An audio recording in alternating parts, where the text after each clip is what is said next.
team medic, it's going to be the most highly trained person there medically. So let's, just by a show of hand, anybody a doctor, physician's assistant, nurse prac, paramedic, all the way down to EMT. So we got nurse. What are you, sir? EMR.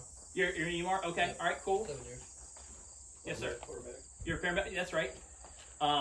So you've got those folks, and then has anybody else taken a medical course, like a stop the bleed course or first aid course or CPR? Yeah, okay, so we got a lot of people that have some varying experience. Hey, guess what? If you're the highest trained person there, like I said earlier, guess who's in charge of the medical scene? You are. There is a hierarchy in who is the team medic. That hierarchy goes doctor at the top, all the way down. So nurse, PA, all that stuff. The exception to that, if this is a tactical situation and you have got somebody of a lower training level, but they are tactically proficient and they have experience in tactical medicine, then they trump the podiatrist, right?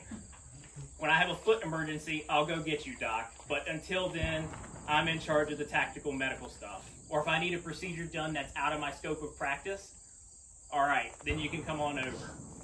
I don't know if, Doc's going to be able to do a surgical crike if he's only working on feet, but you get the gist.